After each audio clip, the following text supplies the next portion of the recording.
Cyphers. We used to be called sorcerers, a rare breed of being that could wield mind-controlling powers. In reality, we could control electrical impulses, but we didn't come into our own until the first real computers were invented. Then we became tech gods. While we are still at an advantage to most, even those days are past now. Now, we're a curiosity in a world where tech bridges all the gaps and has mostly replaced magic. My name's Ulf Whitlock. I'm one of a small number of people who has inherited the powers of the Cyphers. I'm also a hunter. I track down criminals for the government and that juicy paycheck. I even have my own badge. I take on all types: orcs, elves, goblins. Shoot first, ask questions maybe. That's how Dad did it, it's how his dad did it, and I'm one for tradition. Welcome to the world of cybernetics and the punk. To my world of magic, blood, sweat and steel. Welcome to the Cyphers Edge.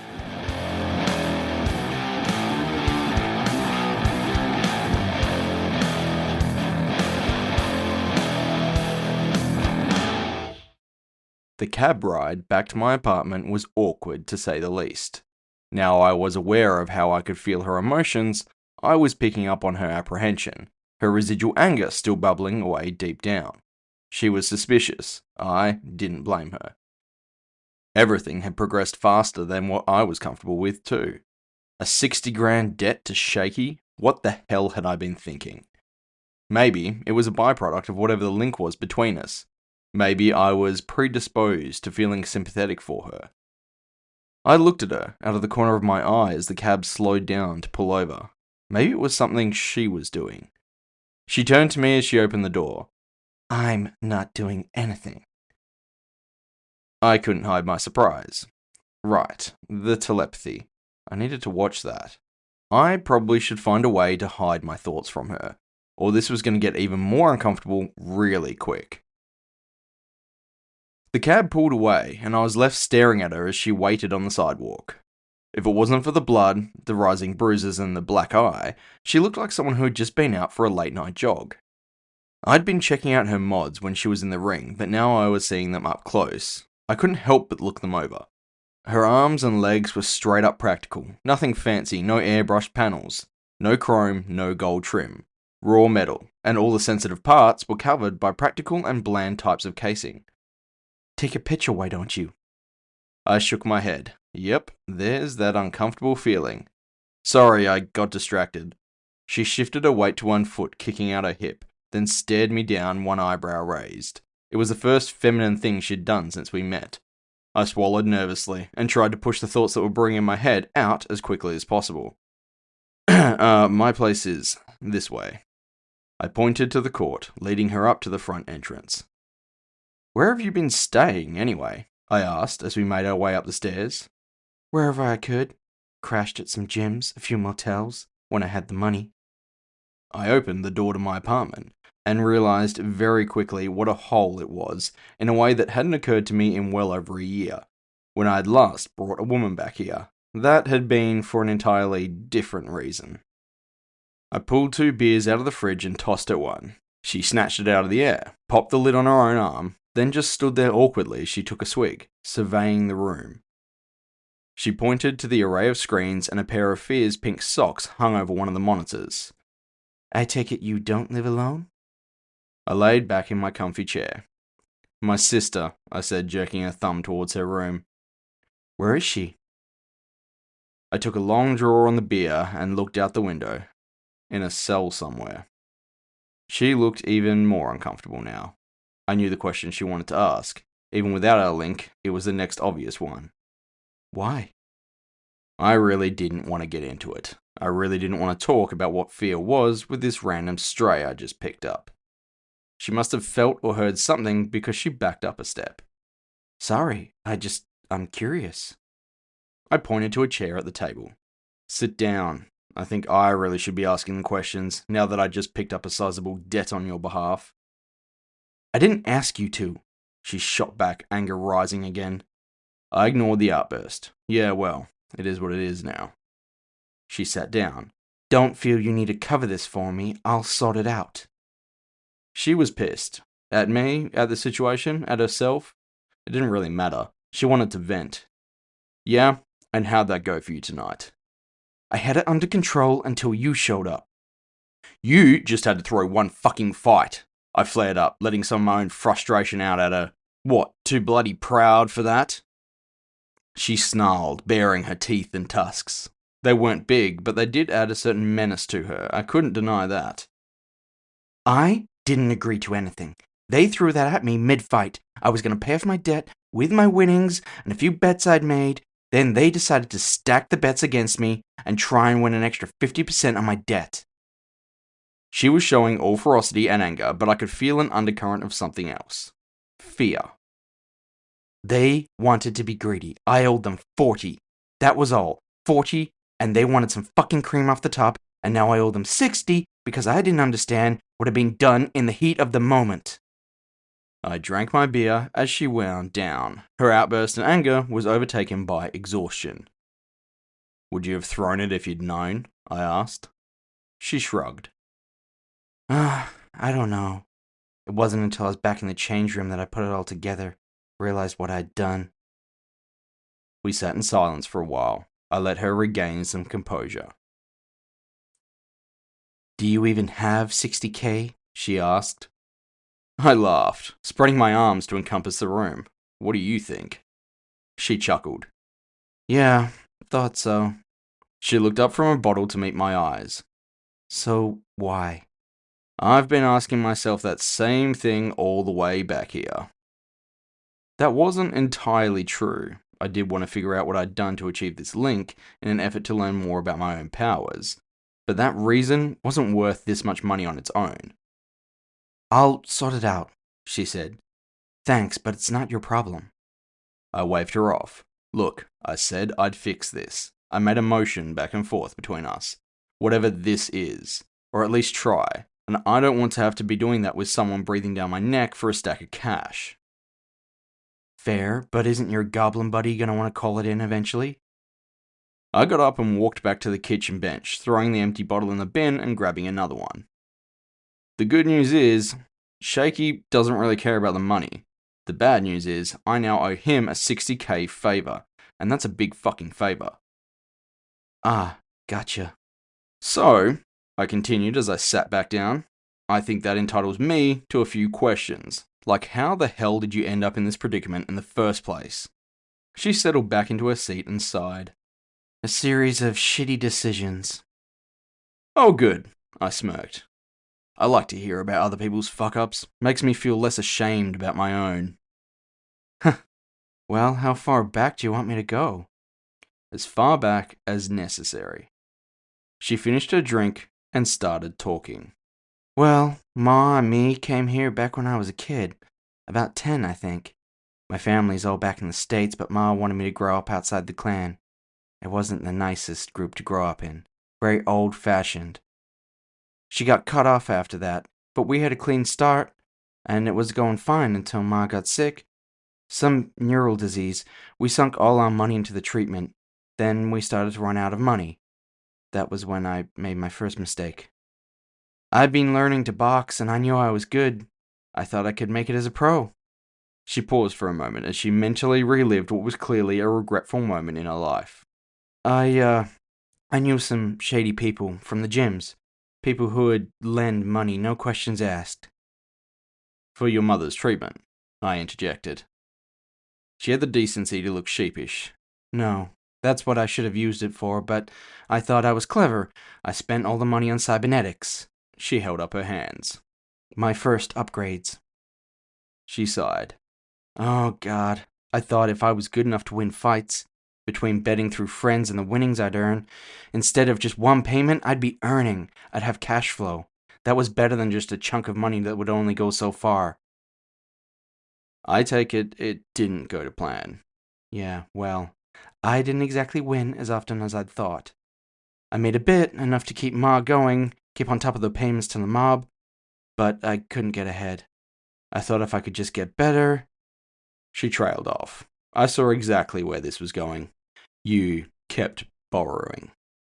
She nodded, hanging her head in her hands. Damn it! I was so fucking stupid. I couldn't make the payments, so I started running jobs instead. As security, mostly. Then, Oh, she paused, about to say something. Then she seemed to change her mind. Well, just when I thought it couldn't get any worse, the train job came up. They said if I was responsible for getting the wand back, we'd call it even. She gave me a dirty look. We all know how that went. Yeah, sorry about that. I wasn't really. I'd been doing my job, but I could feel the undercurrent of her emotions as she'd been talking, and I did feel for her, or at least what she had gone through with her mother. What about your mother? I asked at last. She just shook her head. Sadness welled up inside her and hit me like a wave. She didn't need to say anything. She spoke in a cracked voice. A few months back, now, while I was away on a job, I'd managed to keep enough money for the treatment, but they couldn't do anything to reverse the damage that had already been done. I'm sorry. I was bad with this sort of thing. I never knew what to say. She shrugged and got up, walking over to the fridge and fishing out another beer. I should have been there with her, she sighed. After that, I just wanted out. The train was the last straw. They called in my debt. After that, they gave me a bit of time because of all I'd done for them. That's how I ended up back on the circuit. It was the only way I could think of to make that kind of money back. Well, that was a lot to digest. I got up from my chair and walked to the bedroom, found a clean towel and went into Fear's room, digging out one of the robes she'd stashed away. I tossed them to Reva. Shower's through there. I pointed to the bathroom. Shower's through there. I pointed to the bathroom. You need anything else? She shook her head. No. She looked around. Where can I crash? I pointed to Fear's room. There's a mattress in there. Your sister won't mind? Huh. I smiled. She'll be mad that she wasn't here the first time a filly was in her bed. I walked to my room, foregoing the shower myself. I never really got your name. Whitlock. Ulf Whitlock. I swung the door shut and fell back on my bed. I was asleep before I knew what had happened. I refused to look at the time when I woke up. Whatever it was, I was just going to feel bad anyway, that I hadn't been using that time to sort out the case with Fear. I groaned and rolled over, then looked down at my body, still fully clothed. Damn it. Sleeping in my clothes, I hadn't even taken my shoes off. I rolled off the bed and got undressed. Grabbing a towel, remembering I had company, I wrapped it around my waist. I opened the door and looked around the room. Reva's bag was laying next to the table, a few items of clothing draped on top. I peered into Fear's room. She wasn't there. I noticed my chair had a pillow next to it, and a blanket from Fear's bed tossed across it. The bathroom door opened and Reva stepped out. She had dressed in cut-off jeans and a tank top, mohawk styled up, the length of it hanging down her back loose. All the bruises had ripened overnight, but she'd cleaned off the blood and now a few cuts were visible. Hey, she looked down at my towel. I didn't know you were up. I stepped around her. I wasn't a morning person, even if it wasn't technically morning. I could smell her as I passed her. She didn't smell like blood and sweat now. She smelled warm, sweet. Not what I was expecting. Something in me woke up and started paying attention to its surroundings. Something else was all of a sudden very aware of her being able to read my thoughts. Shower, I said and closed the door behind me. A very cold shower. When I finally emerged feeling more awake and craving a nice coffee, Reva was out on the balcony doing sit-ups, her feet tucked under the railing. With every sit-up, she threw 2 punches and reset her guard. I didn't interrupt her. I found my breakfast and drank it. She came back in after a little while, sat down at the table and wiped her face with a rag from her bag. Got any food in this place? I was about to answer when my internal comms started to ring. The ID showed a government office. It was abbreviated, but I knew what it was. The Department for Control of Predatory Species. I answered, holding my breath. Fear appeared in front of me. She was dressed in plain grey coveralls. She looked better than I'd hoped. Fear, I didn't know you were going to call. She smiled. It was a weak smile, but it was enough. Surprise! Are you okay? How are they treating you? She shrugged. Better than you'd expect, not as good as I'd like. Reva gave me a quizzical look. I ignored it and went out into the balcony for some privacy. I've been trying to nail down a lawyer. Sorry, I got sidetracked. My guilt suddenly welled up inside me. I'm sorry, I rambled. I really have been looking into it, but you're so much better at this sort of thing than me. Then Jasper told me about something. I paused. I kinda had to deal with it ASAP. She held up a hand in a calming gesture. Ulf, it's okay. I'm not going anywhere. What happened? I gave her a rough outline of the previous night. If anything, she sounded excited. Wait, you maintained connection with this chick all this time? I tipped my head side to side. Sort of. You need to find out how this happened. You can't imagine the possibilities. If you could just keep a telepathic link or read someone's thoughts or emotions, you'd be a walking lie detector. I hadn't thought of it like that. Reading the minute electrical impulses in Reva's mind that governed her emotions. I was doing it without meaning to, but she was right. If I could find a way to summon that kind of ability on command, there was amazing possibilities for my profession. I hadn't even considered that. She did a tiny little shake of her head. Well, it's worth the price. I wasn't sure if I exactly agreed with her on that. Hang on. Didn't you say she's staying with us? With you? I nodded, forgetting she couldn't see me. Yeah.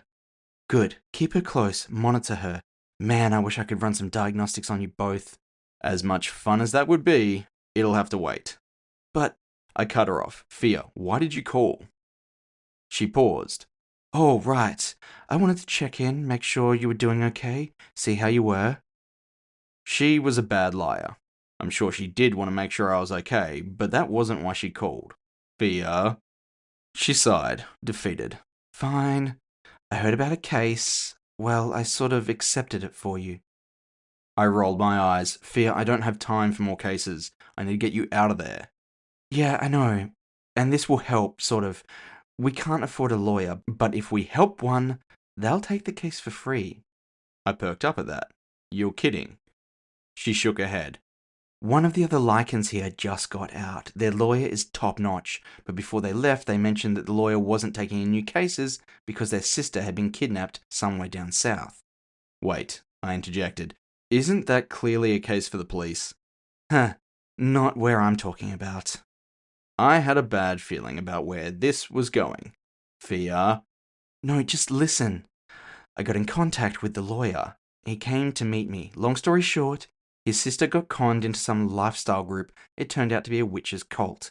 She's been missing for over a week, and he can't find hide nor hair of her. When I told him whose sister I was, she grinned wide, like being related to me was knowing a celebrity. He made me a deal. You find his sister and bring her home, he'll get me out. It was a great deal. I couldn't turn down an opportunity like this. There was just one thing that was bothering me. Fia. Where has she gone missing? I was sure I knew the answer. I was proven right, not by Fia's reply, but by her expression. She looked like a kid who'd just been caught shoplifting. Bunbury?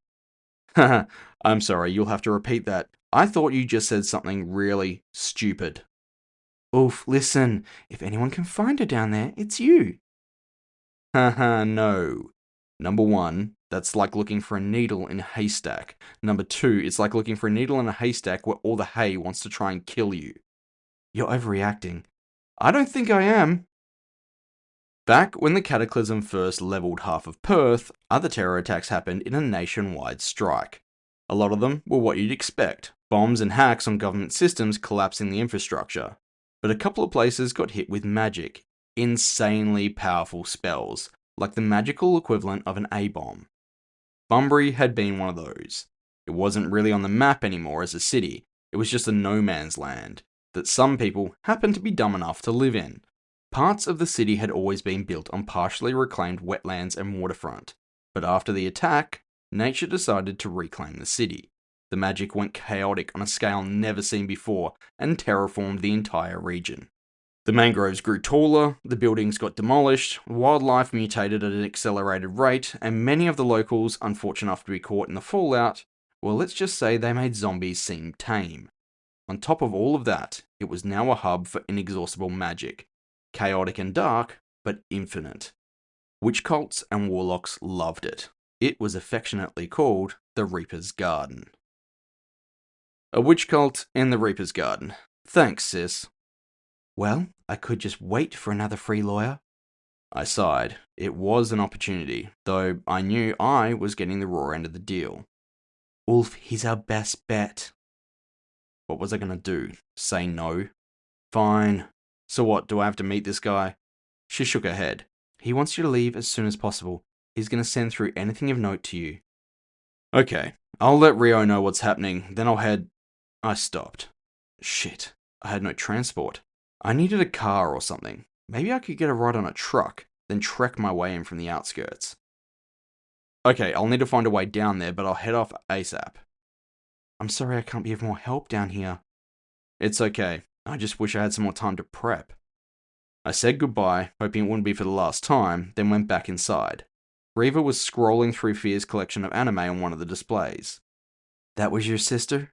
It wasn't really a question.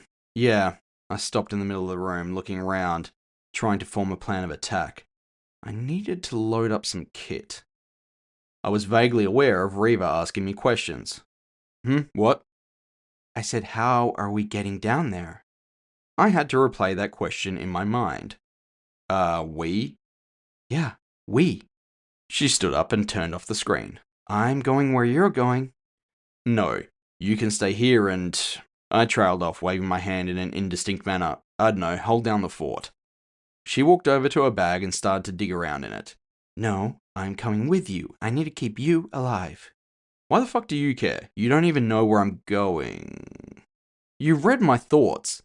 There was a rise of indignation, followed by anger, and a scratch of embarrassment. I was getting good at reading her.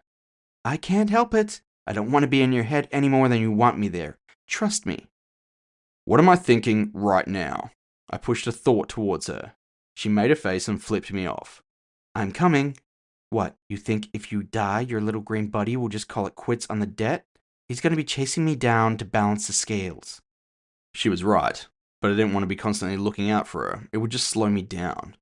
I can look after myself, she said, not bothering to hide the intrusion to my thoughts this time.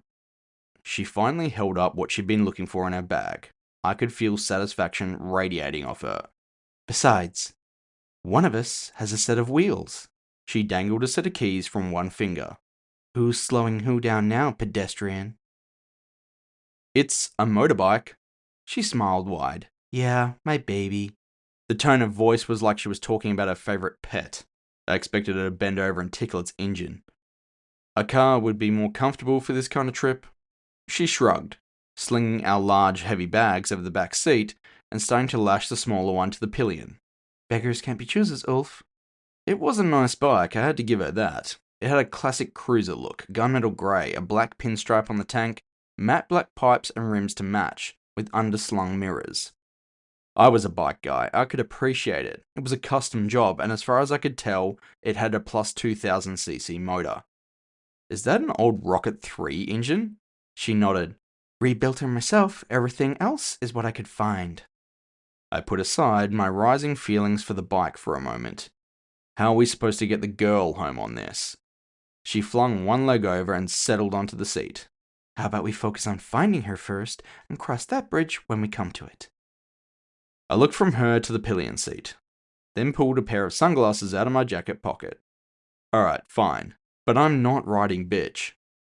I had plenty of time to read through the files the lawyer had sent over while we cruised down the coast, me seated comfortably behind Reva. After a brief debate, she pointed out that I would only be up front if pigs suddenly became airborne. The story about the girl was a straightforward one. It wasn't the only time I'd heard it either. She was young, carefree, stupid. The kind of person who jumped on every new trend. The latest kind had been a hippie coven that worshipped nature. The only problem was, it turned out to be a grooming site for impressionable young women to get them into a witch cult.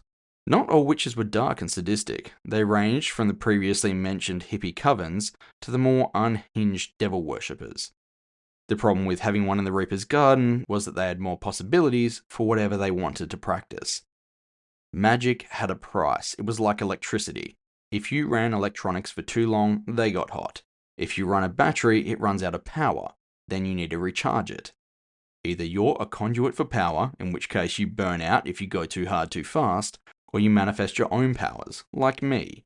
So I could only do so much before I needed to recharge. That wasn't technically true, I had other options, but in broad strokes, that was the gist of how magic worked. Witches were the former. They liked the garden, the magic held potential. Something about it helped them push their limits. They could go harder, longer, try more riskier spells. I had no idea how I was going to combat walking into that. This sort of thing really wasn't inside my wheelhouse. It wasn't something I usually dealt with. Even the government had stopped trying to run tests in the garden. It was too chaotic. I'd heard stories about whole teams of wizards being wiped out from magic surges during attempts to harness the source. At last, Reva took the old rundown off-ramp at the first exit of the bypass. We turned west, and in the distance, over the top of the natural trees and abandoned homes, loomed the mutated and magically enhanced mangrove jungle. I leant forward to speak in Reva's ear. I had to lean close, with the wind rushing past us so fast. "Last chance. If you want to drop me here, I wouldn't blame you." She turned her head, her face nearly touching mine. I saw her grin. "Yeah, but where's the fun in that?" Thank you for listening to Cyphers Edge. Subscribe so as not to miss future episodes. New episodes uploaded every second Saturday. Script and narration by JJ Brandis. Music was provided by Cale McLeish. Copyright JJ Brandis 2025.